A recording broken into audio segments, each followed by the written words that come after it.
Bismillahirrahmanirrahim. Assalamualaikum warahmatullahi wabarakatuh. Alhamdulillah wassalatu wassalaman ala rasulillah. La haula wa la quwata illa billah. Subhanaka la ilma lana illa ma'alamtana innaka antal alimul hakim.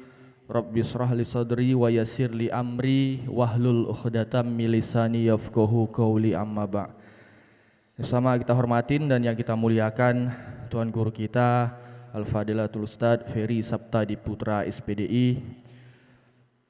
Semoga senantiasa beliau dilindungi oleh Allah Subhanahu wa taala, dimudahkan segala urusannya. Amin ya rabbal alamin. Sama kita hormatin dan yang kita muliakan Ketua Majelis Ta'lim Al-Fatih Al-Ustadz Abdi Putra Wicaksono Esos beserta tim khidmat Majelis Ta'lim Al-Fatih yang hadir pada malam hari ini. Sama kita hormatin dan yang kita muliakan orang-orang tua kami, tuan-tuan guru, seluruh jamaah yang hadir pada malam hari ini. Mudah-mudahan kita semuanya dirahmati oleh Allah Subhanahu wa taala. Amin ya rabbal alamin. Pertama, mari sama kita panjatkan puji dan syukur kita kehadirat Allah Subhanahu wa taala yang mana kita masih diberikan nikmat, baik itu nikmat iman, nikmat kesempatan, nikmat kelapangan waktu sehingga kita dapat berkumpul, berhadir pada malam hari ini dalam rangka pembukaan kajian rutin setiap malam Rabu Majelis Ta'lim Al-Fatih. Salawat serta salam senantiasa tercurah dan terlimpah atas keharibaan junjungan alam kekasih Allah baginda Nabi besar Muhammad sallallahu alaihi wasallam. Dengan senantiasa lisan kita ringan berselawat, mudah-mudahan kita semua termasuk yang diakui sebagai umatnya di yaumil akhir kelak. Amin ya rabbal alamin. Baik Bapak Ibu jamaah yang dimuliakan oleh Allah Subhanahu wa taala. Di sini saya selaku pembawa acara mungkin ingin menyampaikan sedikit hal untuk mengawali kajian rutin kita pada malam hari ini. Alhamdulillah pada malam hari ini kita dipertemukan kembali Bapak Ibu di tempat yang mulia ini di Pondok Pesantren Abu Al-Fatih, Kabupaten Deli Serdang, untuk melaksanakan kajian kita yang sempat tertunda selama bulan suci Ramadan dan Idul Fitri. Alhamdulillah pada malam hari ini kita masih diberikan umur oleh Allah Subhanahu wa taala untuk menghadiri kajian rutin kita setiap minggunya. Mudah-mudahan awal pada malam hari ini menjadi momentum kita, penyemangat kita untuk semakin bersemangat bahwasanya Ramadan yang kita jalani menjadi penyulut kita, penyemangat kita untuk menghadiri kajian-kajian kita, untuk menyemarakkan lagi setiap kegiatan kita, baik itu kajian rutin dan insya Allah tablik akbar yang sudah terprogram insya Allah setiap tahunnya di majelis ini. Mungkin itu saja sedikit pendahuluan dari saya. Saya lanjutkan mungkin acara kita langsung saja. Mau'izatul Hasanah yang akan dibawakan oleh Tuan Guru kita Ustadz Ferry Saptadi Putra. Kepada Tuan Guru kita kami silakan dengan segala hormat.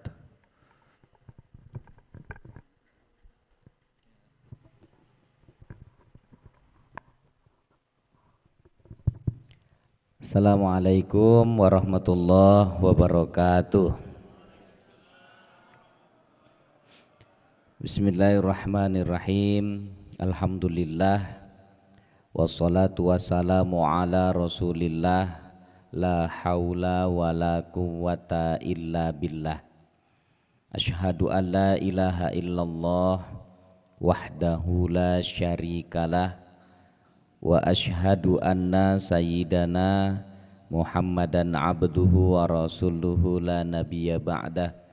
Allahumma salli ala sayyidina Muhammad wa ala alihi wa sahbihi wa mawalah. Rabbana adkhilna mudkhala sidqin wa akhrijna mukhraja sidqin waj'alna min ladunka sultanan nasira. Rabbana aftah bainana wa baina qaumina bil haqqi wa anta khairul fatihin. Sadaqallahul azim. Bapak Ibu, orang-orang tua kami yang kami muliakan, kami hormatin, yang perjuangannya luar biasa, jauh-jauh dari rumah datang ke tempat ini, ke majelis ini, yang padahal di rumah itu lagi nyaman-nyamannya istirahat, di rumah itu lagi enak-enaknya kumpul keluarga, di rumah itu lagi enak-enaknya nonton TV, tapi ibu bapak bisa mengalahkan itu semua, bisa melangkahkan kaki ke majelis-majelis ilmu semisal ini. Karena banyak juga Bu, Pak, orang yang nggak mau ngaji, dia nggak mau pigi-pigi ngaji gini, alasannya sibuk aja, sibuk. Alasannya sibuk, banyak kegiatan, nggak sempet, repot, ada aja itu alasannya. Padahal kalau ditengok tingkat kesibukan, yang jauh lebih sibuk itu sebetulnya orang gila. Loh, iya, orang gila itu sibuknya luar biasa. Saking sibuknya orang gila itu nggak sempat mandi, Bu. Sesibuk-sibuknya kita masih sempat mandi. Sesibuk-sibuknya kita pagi ya mandi, nanti siang ya mandi, di sore ya mandi, malam semromong gerah ya mandi. Walaupun kita sibuk, sempat kita masih mandi. Orang gila itu tengok, saking sibuknya, saking repotnya, sampai nggak sempet mandi. Makanya berarti lebih sibuk mana kita sama orang gila? Orang gila. Maka jangan mau kalah sama orang gila. Mudah-mudahan lah Bu, penting ngaji ini, penting. Karena semakin banyak kita ngaji, semakin banyak kita dengarkan ceramah, semakin sering kita duduk di majelis ilmu, majelis taklim, sebetulnya membuat kita semakin sadar bahwa banyak hal-hal yang kita belum tahu dibanding dengan apa yang sudah kita tahu. Saya aja gitu, kalau udah baca buku muncul kesadaran, oh rupanya banyak selama ini yang kita belum tahu. Begitu kita dengar ceramah, oh belum tahu aku, banyak rupanya yang kita belum tahu. Makanya nggak ada rugi bagi orang-orang yang selalu melangkahkan kakinya ke majelis-majelis ilmu, pengajian semisal ini. Satu, langkah kakinya sebelah kanan bernilai kebaikan, langkah kaki kirinya menghapus dosa yang pernah dilakukan. Berarti semakin banyak, semakin sering melangkahkan kaki ke majelis-majelis ilmu, majelis-majelis taklim, semakin banyak pahala didapat, semakin banyak dosa terampuni. Ini siapa yang yakin kali nggak punya dosa? Siapa? Semua banyak dosa Bu. Kita nggak bisa ibadah yang berat, minimal ada ibadah yang ringan. Cuma duduk mendengarkan ceramah, duduk mendengarkan ngaji, pahalanya besar. Bahkan lebih baik daripada sholat 70 rakaat. Ibu, bapak mohon maaf jangan cerita 70 rakaat sholat sunat. Terawih 8 aja berat kok. Ya kan? 8 aja kadang imamnya lambat protes. 8 aja imamnya lambat terus nggak mau datang lagi. Tapi duduknya kita di sini nggak sampai 1 jam atau 1,5 jam, lebih baik daripada 70 rakaat sholat sunat itu. Maka kalau orang ngerti fadilahnya duduk di majelis ilmu, fadilahnya duduk di majelis taklim, nggak akan mungkin dilewatkan itu. Pasti semua orang mau menghadirinya. Ibu bapak yang dimuliakan Allah Subhanahu wa taala, maka terus semangat. Terus diniatin ngajinya itu. Perkara paham nggak paham dengan apa yang disampaikan yang ceramah nomor 600. Yang penting duduk aja ibu. Dari silaturahmi kita di majelis ini nanti Allah luaskan rezekinya. Iya Pak, tengok ibu-ibu semalam. Karena silaturahmi, karena sering ngaji, nggak pernah masuk TV. Semalam viral mamak-mamak galang masuk TV. Walaupun yel-yelnya nggak jelas. Sampai MC-nya bilang apa yang ibu omongin itu. Udah masuk di YouTube-nya itu bisa ditengok siaran ulangnya. Di YouTube TVRI Sumatera Utara. Udah tengok lah itu. Muka mamak-mamak yang polos-polos orang galang itu. Ada lagi yang nanya pun nampak itu yang nanya. Mana udah datang belum yang nanya semalam? Iya. Itu alhamdulillah rezeki kita kan. Rezeki silaturahmi itu namanya. Baik ibu-ibu. Jadi insya Allah nanti sekali lagi kita semua rame-rame dari sini. 250 sampai 300 orang ke sana semua itu. Muat. Penuh kita semua. Pak Matsa pun nanti ikut sana. Pak Matsa. Baik bapak-bapak ibu-ibu. Orang yang nuntut ilmu itu kenapa dibilang penting? Diterima amal kita, diterima ibadah kita itu kan 2 syaratnya. 1 ikhlas. Yang kedua mutabaah. Mutabaah itu ikut yang diatur di dalam syariat. Jadi syarat amal ibadah itu diterima 2. Pertama ikhlas, yang kedua mutabaah. Mutabaah itu sesuai dengan tuntunan. Macam mana kita bisa ikhlas beramal beribadah kalau hati kita nggak pernah disirami dengan ilmu. Maka ibu-ibu bapak-bapak duduk di majelis-majelis misal ini sarana kita ngecas hati lah itu. Supaya kita bisa makin ikhlas dengan apa yang kita kerjakan. Kemudian yang kedua mutabaah. Kita mengerjakan sesuatu itu ya sesuai sama tuntunan syariat. Macam mana kita bisa melaksanakan ibadah sesuai dengan tuntunan syariat kalau kita nggak ngerti ilmunya? Maka dua-dua itu bisa didapat dengan kita rajin-rajin hadir ke majelis ilmu. Ibu bapak orang-orang tua kami jamaah yang dimuliakan Allah. Hari ini kita ngelanjut bahasan tentang hal-hal yang berkaitan dengan sholat kita supaya semakin hari semakin baik tata cara pelaksanaan sholat kita.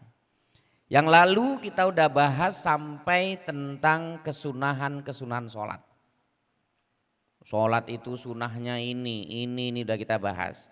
Hari ini kita masuk tentang bab yang makruh dalam sholat. Maka yang makruh ini ya kalau bisa dihindarin.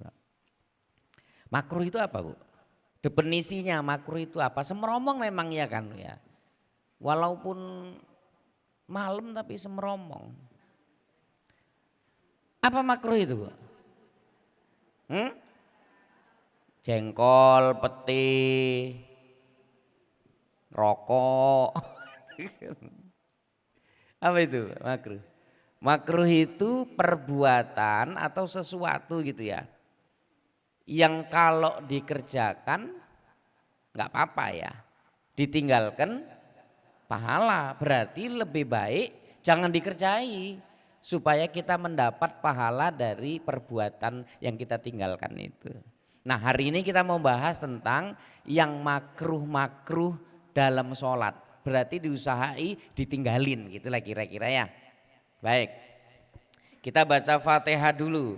Untuk yang menulis kitab ini mudah-mudahan ilmunya kita berkah karena kita mempelajari dan kita mengirimkan Fatihah untuk yang menulis kitab ini. Al-Fatihah. Auzubillahi minasyaitonirrajim. Bismillahirrahmanirrahim. Alhamdulillahirabbil alamin arrahmanirrahim maliki yaumiddin. Nasta'in ihdinas siratal mustaqim.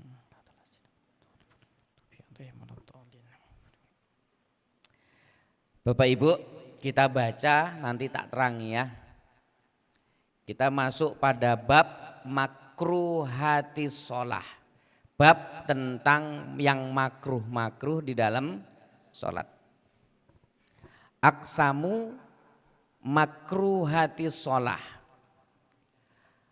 Kemakruhan dalam sholat itu bisa dibagi menjadi arba'ah, menjadi 4. Makruh dalam sholat itu dibagi 4. Di apa namanya ya? Diklasifikasikan gitulah. Diklasifikasiin menjadi 4, dibagi menjadi 4. Ditinjau gitulah ya, ditinjau pada 4 aspek. Yang pertama makruhatun min nahiyati makanis sholah. Makruh ditinjau, dilihat dari tempat kita mengerjakan sholat. Berarti kemakruhan yang pertama tengok dulu tempat kita mengerjakan sholatnya itu di mana. Berarti harus dihindari tempat-tempat ini supaya kita nggak dapat kena makruh itu. Nanti kita terangi satu-satu. Yang kedua, wa makruhatun min nahiyati hali musalli. Berarti yang kedua makruh dilihat, ditinjau dari apa namanya ya, orang yang ngerjakan sholat itu. Ditengok dari siapa, orang, keadaan orang yang mengerjakan sholat itu. Kemudian yang ketiga wa makruhatun min nahiyati mukhalafti ba'di sunani au tarkiha. Berarti makruh itu ditinjau, dilihat dari menyelisihi atau meninggalkan kesunahan-kesunahan dalam sholat. Misalnya kita seharusnya mengerjakan perbuatan yang disunahkan dalam sholat, tapi kita tinggalkan perbuatan itu, maka disebut dengan maka dihukumi makruh. Itu nanti kita terangi satu-satu. Kemudian yang keempat, wa makruhatun min nahiyati fi'liha. Kemudian makruh ditinjau dari pelaksanaan sholatnya itu. Ini paham nggak? Paham dengeri aja, nanti tak terangi. Aku yakin kalau belum diterangi gur plongak-plongok aja. Nah itu empat apa ya, empat aspeknya. Kita bahas satu-satu dulu, dari yang 4 itu kita rinci lagi nanti. Bapak Ibu, hari ini malam ini kita bahas yang pertama aja. Makruhatun min nahiyati makanis sholah. Makruh ditinjau, dilihat dari tempat kita sholat. Berarti malam ini kita mau bahas tentang tempat-tempat sholat yang mana aja yang kita makruh hukumnya sholat di situ, gitu kira-kira. Apa maksudnya ini? Kan sholat di mana aja boleh, ya kan? Tapi ada tempat-tempat itu kita sholat di situ hukumnya makruh, gitu. Jadi hari ini kita bahas itu dulu ya, tempat-tempat yang sholat di atasnya makruh hukumnya. Mana aja itu? Yang pertama, as-sholatu fil hammam. Itu kalau di Mekah Madinah itu ada tulisannya hammam. Hammam itu apa ya? Toilet, tempat mandi. Itu hammam. Tapi yang dimaksud di kitab ini as-sholatu fil hammam, makruhnya sholat di toilet, di kamar mandi itu bukan kayak kamar mandi tempat kita. Hammam di sini itu bukan kamar mandi kayak tempat kita. Orang kan terus mikir, piye arek sembayang nang kamar mandi. Kamar mandi cilik kok sembayang pula nang kono. Ini cerita hukum dulu ini. Hammam di sini itu bukan sama kayak kamar mandi yang di rumah-rumah kita. Jangankan sujud, duduk aja kadang-kadang nyangkut. Bukan itu. Tapi hammam di sini yang dimaksud adalah apa namanya ya? Ruangan tempat yang digunakan hanya untuk mandi. Tapi di situ enggak ada apa namanya itu? Kloset. Enggak ada WC-nya. Kalau di sini tuh yang dicontohkan kayak hammam-hammam itu yang di apa namanya itu Turki, negeri Syam. Itu di Turki itu ada hammam ruangan besar, di situ digunakan untuk mandi. Uap itu uap panas. Kalau kita apa bahasanya sini itu ya? Sauna. Nah, sauna lah, ngertilah itu Bu Indon tuh paham sauna, baru pulang dari Jogja tak rasa di sana mandinya di sauna aja mungkin. Kalau di sana kan sauna, kalau sini paret gitu lah ya, enggak. Jadi hammam itu gitu, tempat yang khusus digunakan untuk mandi, tapi di situ enggak ada toilet. Maka sholat di situ dihukumi makruh. Dan bapak-bapak, ibu-ibu jangan berpikir sholat di hammam di sana itu kayak yang kita di sini jorok, apalagi anak-anak ini. Di sana ya kayak kamar hotel, kalian di sana tidur yanteng di hammam itu. Kalau di hammam di hotel-hotel itu Pak, wah Fahri ya tidur ngorok di situ. Lupa bangun. Pak Ijun pun pules itu ya kan Pak Ijun.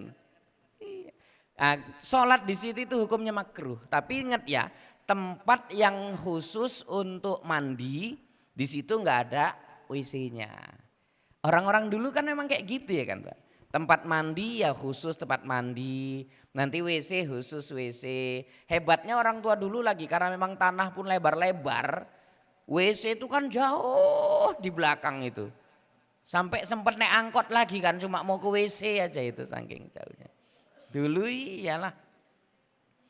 Awak pun masak kecil di itu, udah WC-nya jauh. Tengah malam mau beol. Males sekali awak kalau membanguni mendiang abah awak ya kan dipaksa suruh ke belakang. Kalau sama ibu kan enak kayak plastik kan gitu kira-kira kan. Tinggal nguncal kan nyangkut di ubi-ubi. Besok orang manen ubi, udah gantung-gantung plastik itu. Itulah ulah-ulah kami dulu itu. Ada yang cuma modal pakai cangkol. Cangkoli, taruh kenang-kenangan di situ. Tutup. Orang dulu kan gitu, mungkin orang dulu berpikir gini Pak. Tempatnya setan itu kan WC. Kalau sekarang ya enggak lah, orang kamar mandi pun sekarang udah di kamar kok gitu. Ya dimudahkan lah sekarang. Makanya yang dimaksud hammam di sini, makruh sholat di situ, yang khusus memang untuk tempat mandi gitu dia. Kalau yang ada WC-nya ya enggak. Serupa gini, mohon maaf. Orang kerja di luar negeri itu yang memang negara itu melarang orang untuk sholat kan banyak itu negara kayak gitu. TKI kita, TKW kita ini banyak yang kerja di negara itu mau sembahyang aja Pak ya karena dilarang sama majikannya. Sampai akhirnya TKW kita, TKI kita itu mau sholat ketahuan majikan dimarahi. waktu nggak dikasih, maka mereka sampai sholat itu pun dalam kamar mandi itu. Kalau udah darurat mendesak, sah hukumnya sah. Cuma itu tadilah, kalau ada tempat kerjaan lain bagus pulanglah. Payah pula kerja tempat orang yang mau ibadah aja pun payah itu. Kan ada kayak gitu. Saya sering tuh nengok-nengok di YouTube pengakuan-pengakuan orang-orang yang kerja di luar negeri sana yang hujan enggak bunyi-bunyi apa itu. Orang yang kerja di luar negeri sana kemudian mau sholat aja pun payah, sampai sholatnya ada yang di kamar mandi. Cuman itu ya udah nggak apa-apa. Namanya emang nggak memungkinkan, tapi memang lebih baik ya udah tinggalkan aja kerjaannya itu, cari kerjaan lain yang mudah lah. Bapak Ibu yang dimuliakan Allah Subhanahu wa taala. Yang pertama ya, sholatnya di kamar mandi hukumnya makruh. Paham maksudnya ya? Ya. Ya caranya kayak mana itu? Mana tahu nanti ada yang mau ngetes. Pulang nanti kan, Fahri di sana mau ngetes enggak? Karena dapat kita hamam khusus mandi aja itu. Mana tahu mau ngetes di situ, tapi ya harus ada yang memisahkan antara sholat kita dengan najis yang ada di bawah itulah.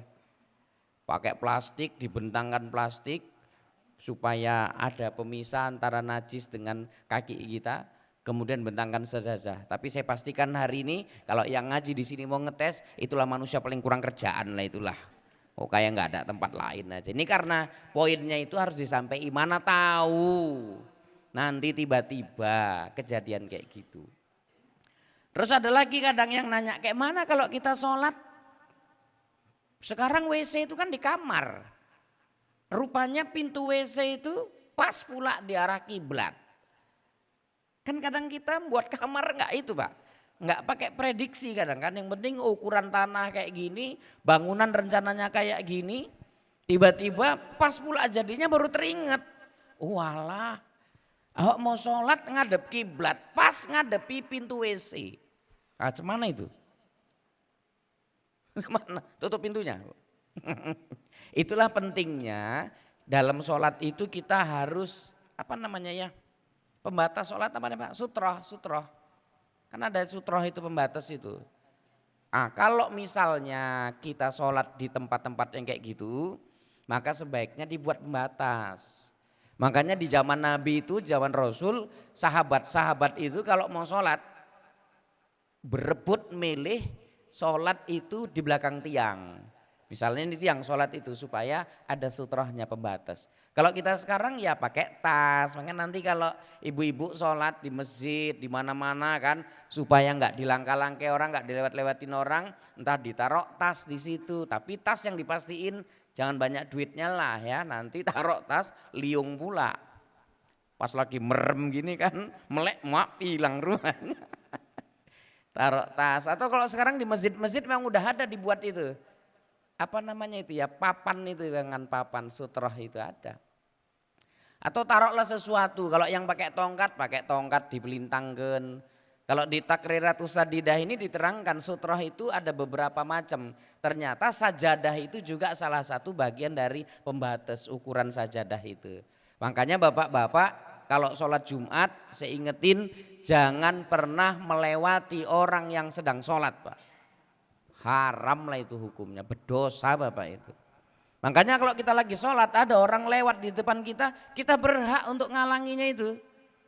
Kita berhak untuk ngalanginya, Pak halangin aja gini nggak apa-apa. Cuma kalau yang dihalangi nggak ngaji kacau, awak Allah dihalangi gini gesernya lagi halangi ini, dari giniin yang baju nantang kok sholat aja ngajak gaduh kok katanya kan. Gitu.